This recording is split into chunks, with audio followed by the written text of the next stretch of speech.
Ini apa? Kelas ya? Baik, pelan-pelan sedikit.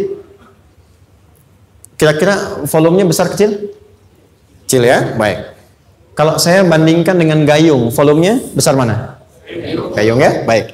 Kalau ini saya perlebar, sehingga bisa memasukkan apapun ke dalamnya, itu bahasa Arabnya disebut dengan insyirah namanya. Jelas? Meluaskan sesuatu sehingga terlihat lapang, sehingga memudahkan setiap hal masuk ke dalamnya. Itu insyirah namanya. Surah ini diberi nama dengan surah Al-Insyirah, yang berarti sesuatu yang lapang, yang tenang, yang nyaman. Yang diharapkan dengan keadaan hati yang lapang, nyaman, tenang itu, segala persoalan yang dihadapi dalam kehidupan akan mudah diterima dan tidak berdampak besar dalam menyikapinya. Maka bagaimana kemudian Allah memberikan turunan-turunan petunjuk supaya apa yang diharapkan ini bisa tercapai? Satu, izin mengilustrasikan, saya kasih cerita sebentar. Ada seorang anak muda, kisah ini sangat viral, hampir setiap kita bisa mendapatinya. Datang kepada seorang kakek tua di sisi danau yang jernih sekali airnya. Dia berkeluh kesah tentang persoalannya. Dia katakan, saya punya masalah begini. Berat sekali terasanya. Kakek itu kemudian permisi, dia hanya membawa 2 genggam garam. Kemudian beliau bawa 1 gelas, ilustrasinya seperti ini.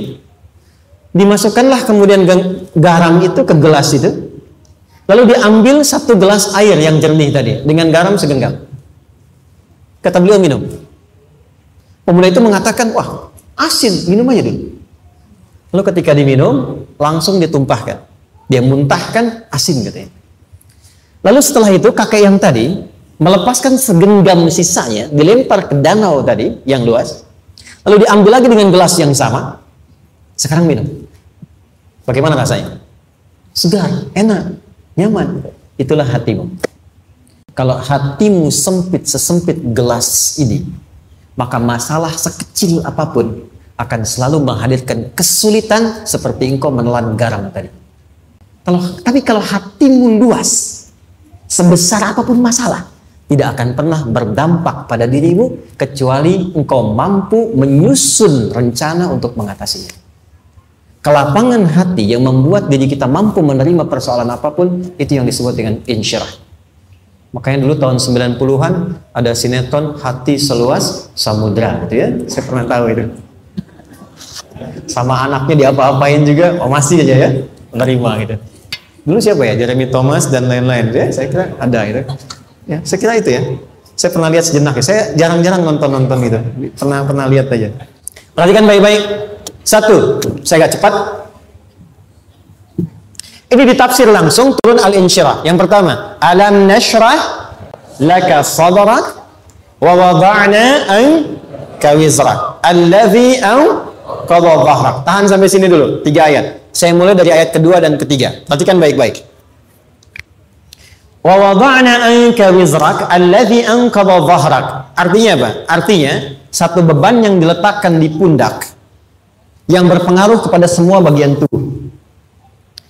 Kita pernah melakukan atau melihat yang angkat beban ya? Beban kan semakin berat diangkat, semakin terasa ke bagian-bagian tubuh ya, ke semuanya. Nah, itu namanya wizrak alladzi anqadha dhahrak. Beban yang dipikul yang berat sekali sampai semua merasa. Makanya jadi satu ungkapan dengan mengatakan dia sedang memikul beban yang sangat berat. Sampai kepalanya pusing, tidur nggak nyaman, miring kanan, miring kiri. Itu namanya ya alladzi anqadha dhahrak. 1. Saya percepat, akan ada satu masa dalam hidup setiap hamba merasakan satu persoalan yang seakan-akan beban berat yang dipikul sampai merasa kesulitan dari ujung kepala sampai ujung kaki. Siapapun itu.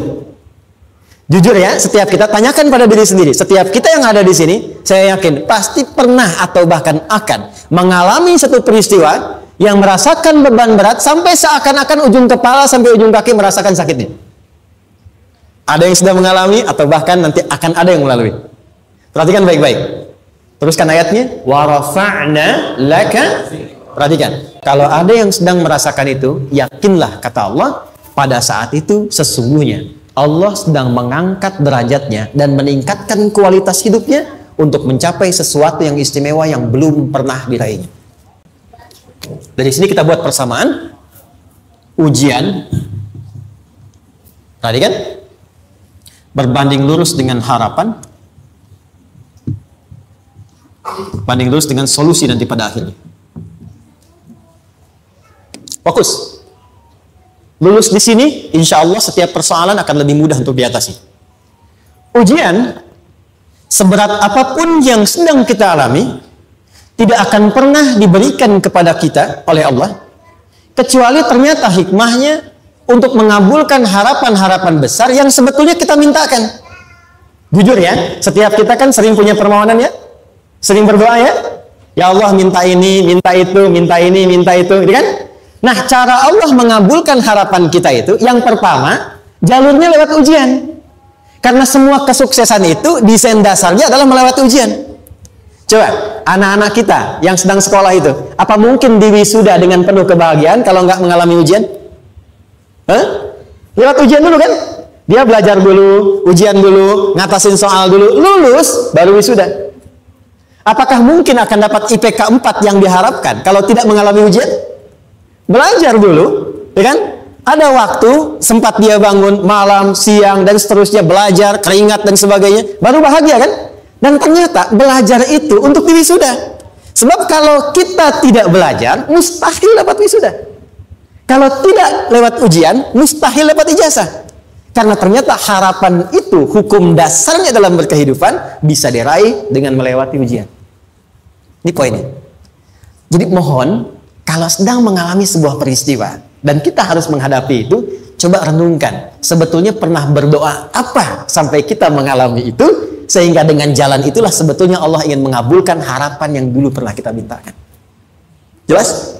Oke, satu. Yuk turunkan rumus ya pelan-pelan. Quran surah kedua ayat 286. Ini kesini dulu, baru nanti kita balik lagi. 2 Al-Baqarah ayat 286. La yukallifullahu nafsan illa wus'aha. Tahan sampai sini. Lihat baik-baik. Hukum yang pertama. Hukum pertama. Allah tidak mungkin menguji seorang hamba di luar batas kemampuannya. Di kaidah yang pertama tadi, kalau kita sedang diuji, sebetulnya ada harapan dan doa yang pernah kita mohonkan, dan Allah ingin mengabulkan itu, jalan pertama lewat ujian. Tapi adilnya Allah, tidak akan pernah kita diuji, kecuali sesuai dengan kemampuan kita. Jadi kalau nggak mampu, nggak mungkin diberikan ujian. Ingat ya, kalau tidak mampu, tidak mungkin diberikan ujian. Artinya, harapan yang kita mohonkan pun akan sesuai dengan kemampuan kita. Jadi kalau kita minta sesuatu nggak mungkin bisa menggunakannya, nggak akan dikasih. Nah, balik ke sini untuk memberikan ketenangan kepada hati kita. Kalau sedang menerima persoalan, setelah kita mengatakan, oh ini mungkin ada harapan yang ingin saya dapatkan, jalannya lewat sini. Untuk memberikan ketenangan kepada hati, begitu persoalannya tiba, langsung katakan pada diri kita, saya pasti bisa menjalaninya. Mustahil saya diuji kalau nggak mampu menjalaninya. Itu bahasa singkatnya.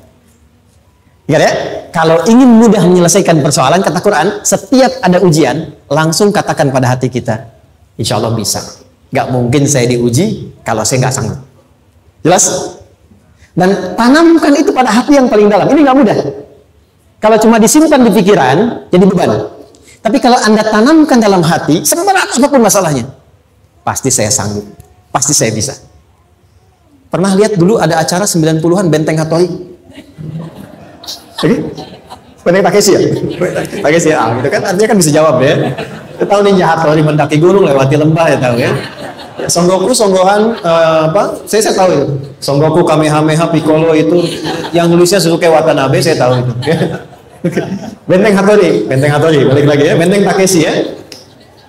Puncaknya kan main pakai itu kan, pakai tanknya dan sebagainya. Tapi pernah ingat gak satu episodenya itu? Begitu akan bertarung, kan selalu ada motivator di sampingnya itu mengatakan, ayo, kamu bisa, gitu kan? Wah, namanya. Dia nggak ngaji Quran tuh. Kita punya ayatnya. Pernah nggak? Buka lagi ya dulu ya. Oke. Korea, kenapa bisa nyusul Jepang? Salah satunya, waktu Jepang itu maju, setiap di Korea itu ditanamkan dari mulai anak-anak TK-nya. Kita harus daripada Jepang, harus lebih daripada Jepang. Sejak anak-anak TK. Itu ditanamkan betul. Kita bisa, kita dari TK. Sehingga ketika di sana bikin Honda, sini Hyundai. Hyundai kan dibacanya Hyundai. Ya kan? Sana Honda, sini Hyundai gitu. Di apapun yang dibuat Jepang, Korea harus lebih unggul. Itu ditanamkan dari awal. Bisa. Kita itu sekarang punya ayatnya. Jadi kalau sedang punya masalah seberat apapun, katakan pada diri kita, insya Allah bisa. Gak mungkin diuji kalau nggak sanggup. Bisa insya Allah. Bisa. Kenapa mah? Bisa. Jelas? Oke. Sudah di situ teruskan. Lanjutkan. Warafa'na laka dzikra. Teruskan. Fa inna ma'al usri. Nah, ini poin terbesarnya. Fa inna ma'al usri yusra. Fa huruf yang menunjukkan sesuatu berlangsung dengan cepat. Inna di ilmu nahwunya berbunyi begini di gramatikal bahasa Arab. Harfun nasbin wa taukidin. Tansibul isma wa tarfa'ul khabara. Mabniyun 'alal fathi la mahalla lahu min al-i'rabi. Paham? Tidak. Inna huruf yang digunakan untuk menguatkan informasi agar ditancapkan ke dalam hati sekuat-kuatnya dan jangan pernah ragu. Jadi kalau orang Arab itu nancapkan tongkat begini dan kuat, tidak goyah, itu nasab namanya. Nasabar rajula asahu fil ardi. Inna ini harfun nasab. Jadi kalau ada di Quran dibuka informasinya dengan inna, maksudnya begini, hei, tancapkan informasi dalam hatimu dengan kuat, jangan pernah ragu. Yakinkan pada dirimu. Apa yang harus diyakinkan? Ma'al usri yusra. Inna ma'al usri yusra. Usrun sama dengan yusrun. Lari ke sini. Oke. Apa artinya usrun? Sulit. Oke. Sulit itu ada dua. Ada sa'bun, ada usrun. Kalau kesulitan yang relatif, kata si A sulit, si B mudah, itu sa'bun namanya. Contoh, kata si fulan, bahasa Jepang susah. Padahal kata yang lain tidak. Saya ke Jepang, anak-anak kecil begini bisa bahasa Jepang, gitu kan? Bagi mereka mudah, gitu kan? Saking mudahnya gitu. Kata shiwa, gitu. Anak-anak kecil, bagi mereka mudah, bagi kita belum tentu. Itu sa'bun. Inna lughatal yamaniyah sa'bah. Relatif. Tapi kalau kesulitan yang sifatnya mutlak, semua orang mengatakan sulit. Maaf, bawa mobil, sulit atau mudah? Bukan mengendarai ya, bawa mobil, bawa. Sulit ya? Sulit ya? Baik, sepakat sulit semuanya. Nah, itu dalam bahasa Arab dikenal dengan usrun. Kesulitan yang semua sepakat bahwa itu susah. Sulit, semua sepakat. Dan ketika ada orang bicara, aku sedang punya masalah begini. Semua mengatakan, wah itu nggak mudah, itu nggak mudah. Itu usrun namanya. Lawannya, kemudahan yang relatif disebut sahlun. Tapi kemudahan yang semua sepakat bahwa itu mudah, itu yusrun namanya. Mengangkat spidol, semua mengatakan mudah, ringan. Itu yusrun namanya. Perhatikan, Allah tidak memasangkan sa'bun dengan sahlun, tapi memasangkan usrun dengan yusrun. Orang-orang yang punya keyakinan kuat, setiap persoalan itu akan selesai. Dan dia mengatakan pada dirinya, aku bisa melewatinya. Maka, perhatikan kalimat kata Quran. Inna ma'al usri yusran. Sesulit apapun masalah yang sedang dia alami, maka Allah akan datangkan solusi semudah-mudahnya yang bisa dia nikmati. Dengan kata lain, kalau kita bawa ke bahasa psikologi, kalau sedang menghadapi persoalan seberat apapun, selain kita mengatakan, ini pasti bisa saya lalui, saya insya Allah sanggup mengatasinya, katakan pada diri kita, ini pasti selesai. Pasti ada solusinya, pasti mudah. Katakan, walaupun memang solusinya belum datang, tapi tenangkan pada diri kita dengan mengatakan, inna ma'al usri yusra. Bahasa psikologinya, katakan pada diri kita, ini pasti selesai. Gak mungkin gak selesai, pasti ada solusinya, pasti mudah.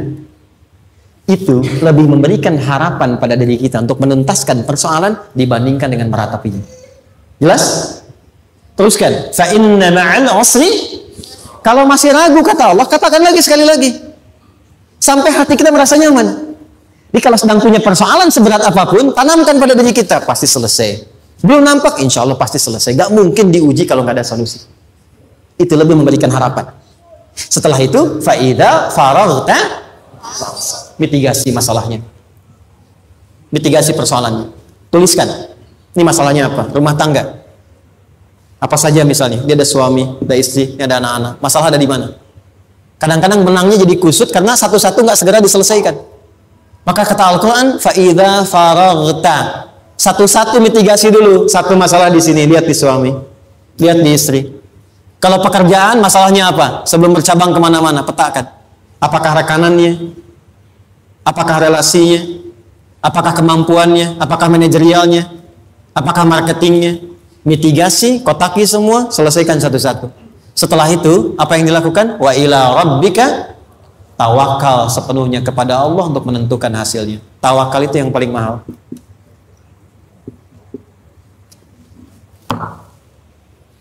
Anda kalau nggak punya kepasrahan, stres.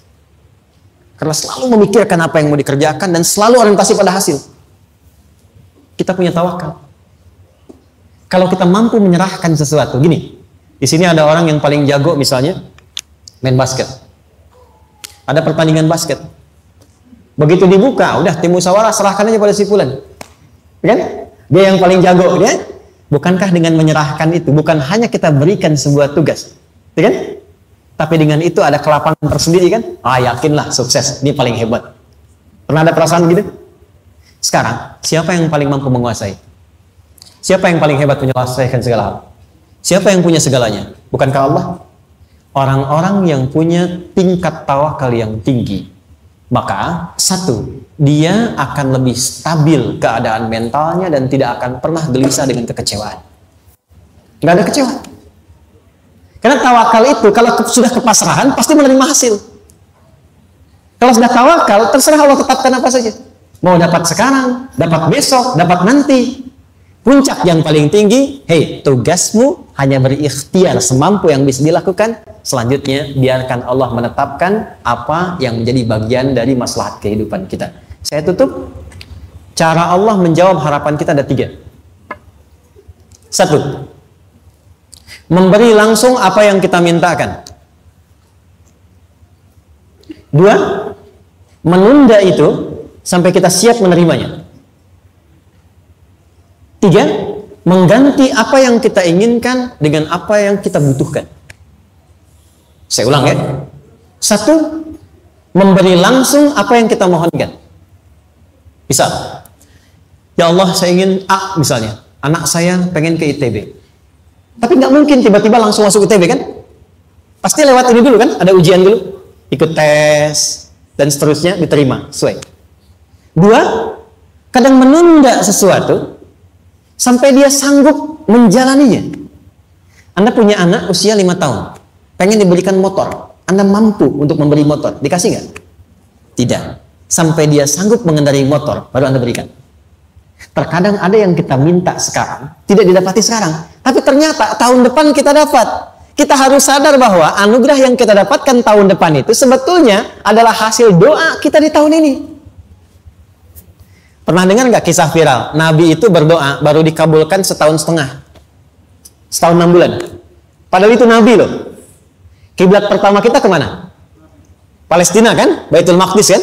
Nabi berdoa, mohon terus nengok ke langit.